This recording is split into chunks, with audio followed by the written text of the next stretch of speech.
video blog check everybody. Azael here, and on my hand is the Xiaomi Pad 7 from Xiaomi Philippines. At sa kabila ko is yung Xiaomi Pad 7 Pro naman. But let's do a test or hands-on test with the Xiaomi Pad 7. I forgot the SRP but lagay ko na lang sa title nito, no? So ayun. Alright, so ngayon lang ulit ako nakahawak ng Xiaomi Pad kasi parang every year they're already launching several kinds of tablet, no? Pero ito very interesting yung kanyang style kasi mukha na siyang laptop at meron siyang magandang cover case na may keyboard. Actually meron pa silang keypad na merong kumbaga trackpad for parang mouse style at saka pen, which is nag-demo ko kanina. Nag-drawing ako, gumawa ko ng cartoons ko, at gumamit ako ng AI to enhance my drawing into a parang CGI-ish na kumbaga drawing na character ko, at yun na nga style ng niya. Ginagamitan siya ng AI. Maganda yung tablet, no? At ito sabi dito, let's do a hands-on test na. Pakita ko sa inyo sa screen, no? Para mapakita ko sa inyo how I operate this. Alright, so here's the Xiaomi Pad 7. So ito yung the other one is the Xiaomi Pad 7 Pro.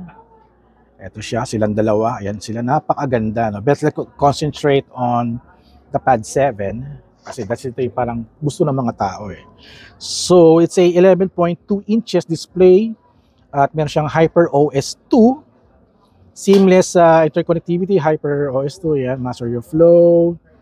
Specs niya, Snapdragon 7 Gen 3 mobile platform with 8850 mAh of battery, quad speakers, ayun, at 3.2K 144Hz crystal clear display. Ito yung itsura niya. So let's do a hands-on test na rin din.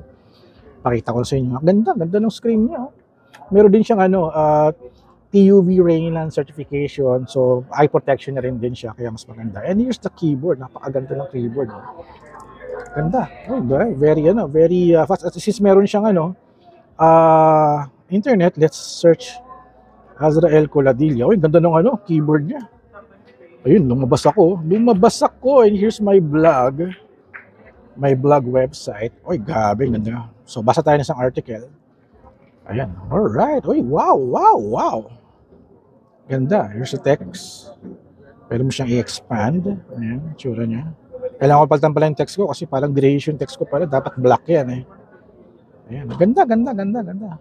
Okay siya for typing, web surfing, also for the camera. Maraming katanong daw kung kumusta daw yung mga camera pag sa mga tablet, no? Check natin yung camera nito. And this is the rear camera. So wala siyang focal, no? So isang lens lang siya. So sa front camera, very wide, grabe. Very wide yung front camera niya. And that's for the photo, no? But for the video is 1080p 30 fps. Yeah, it's 1080p 30 fps for the video, for the front camera. At for the rear camera, parehas lang siya. So 1x lang siya. Pero may zoom up to 6.0x. Ganda. So, pwede kayong mag-YouTube. Where's YouTube? Kita ko na kanina Parang wala silang YouTube. Let's go to YouTube. YouTube app, for example. Meron siyang Google, tandaan nyo, no?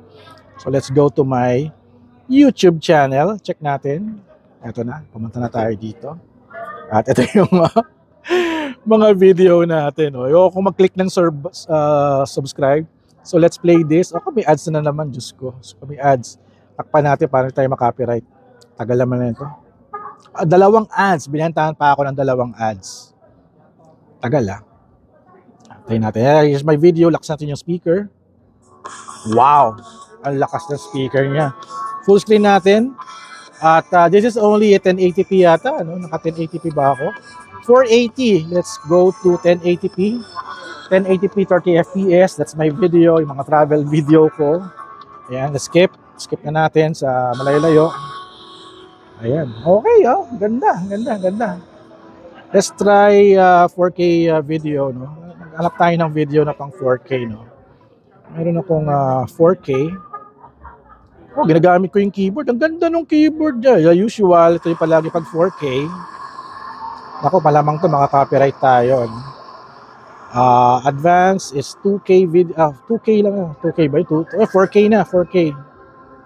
It's 4K, 60 FPS.